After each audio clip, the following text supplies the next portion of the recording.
생명의 변화만이 유일한 방법임. 사람들은 생활의 표현, 곧 현상을 바꾸려고 애씁니다. 이것이 여러 종교가 하고자 하는 일입니다. 문제는 생명의 현상을 바꿀 수 있느냐는 것입니다. 사람들이 깨끗해야 하고 예의 바르고 법대로 살아야 한다고 생각하기 때문에 이것들로 자신을 가르치고 단장합니다. 그러나 그러한 교육과 교양의 목적은 무엇입니까? 사람이 밖으로 약간 향상될지는 모르지만 안이 변화될 수 있습니까? 안의 부분은 절대로 변화될 수 없음을 우리는 잘 알고 있습니다. 여기에서 우리는 다른 종교들과 변론하자는 것이 아닙니다.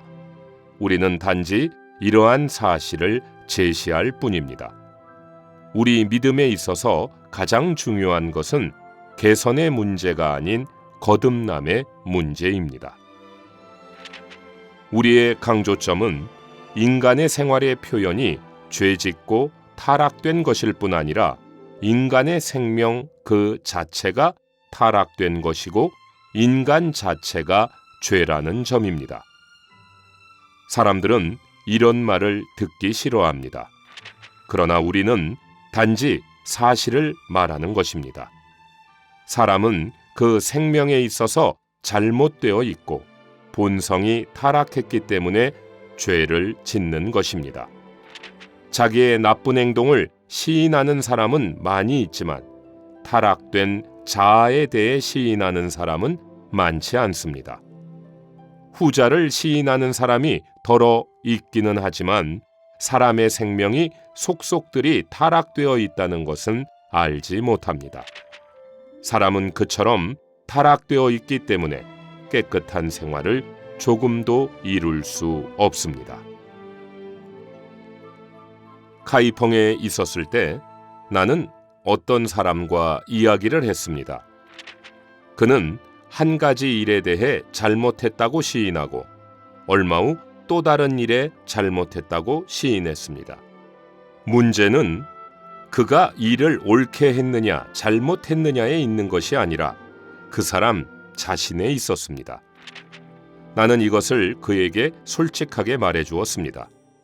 사람이 틀리면 그가 하는 일도 분명 잘못될 것이라고.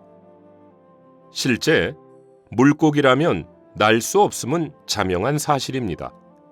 나는 당신이 날 수 없음을 비난할 수 없습니다. 왜냐하면 당신은 물고기에 지나지 않기 때문입니다.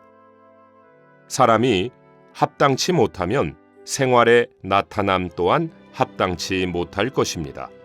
이것은 전적으로 생명의 문제입니다. 이것은 단순히 밖에 나타나는 현상의 문제가 아니라 생명의 문제입니다. 인간의 타락은 외적인 데 있지 않고 그 속에 있는 것입니다. 사람은 속으로 타락되었기 때문에 겉으로 고친다 해도 아무 소용없습니다. 나에게는 난징에 있다가 집에 돌아온 한 친구가 있었습니다. 기차가 우시역을 통과할 때 그는 어린 딸에게 줄 인형 몇 개를 샀습니다. 그 인형들은 모두 흙으로 만들어진 것들이었습니다. 그 인형들의 겉은 페인트로 칠해져 있었고 밝은 색으로 예쁘게 장식되어 있었습니다. 그의 딸은 7살가량 되었는데 인형을 받고는 몹시 기뻐 어쩔 줄 몰라 했습니다. 아이는 곧 엄마 노릇을 하며 인형을 꼭 껴안고 잠재우는 신용을 했습니다. 밥 먹을 시간이 되자 아이는 인형에게 밥을 먹였습니다. 아이는 손으로 밥을 퍼서 인형의 입안에 넣으며 이렇게 말했습니다. 너 왜 먹지 않니? 그러나 인형의 얼굴은 밥과 반찬 국물로 더럽혀졌습니다. 엄마 노릇을 하던 아이는 인형의 얼굴을 물과 수건으로 닦기 시작했습니다. 그러나 한 부분이 지워진 그곳에 검은 점이 나타났습니다. 아이가 닦으면 닦을수록 검은 점은 더 커졌습니다. 잠시 후에 인형의 코와 눈과 귀는 다 없어졌습니다. 아이는 울기 시작했고 인형의 원래의 모습은 찾을 길이 없었습니다. 아이의 아버지는 이렇게 말했습니다. 이걸 버려라. 또 새 것을 사주마. 진흙 인형은 닦을 수가 없단다. 사람의 행위를 고치려고 노력하는 것은 그 인형의 얼굴을 닦아내는 것과 같습니다. 우리는 우리가 모든 교만한 태도와 거짓말을 버리고 보다 품위 있게 행동한다면 더 나은 사람이 될 수 있으리라고 생각합니다. 그러나 이것은 우리 인간의 생각입니다.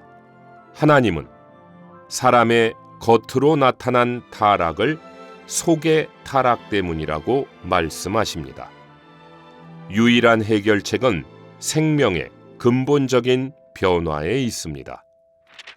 사람의 악함과 소망 없음을 알고 생명의 변화에 의한 실제를 깨닫는 것이 우리 그리스도인이 가져야 할 신앙의 근본적 기초입니다. 자세한 내용은 워치만니 전집 제2집 27권 정상적인 그리스도인의 믿음 8장을 참고하시기 바랍니다.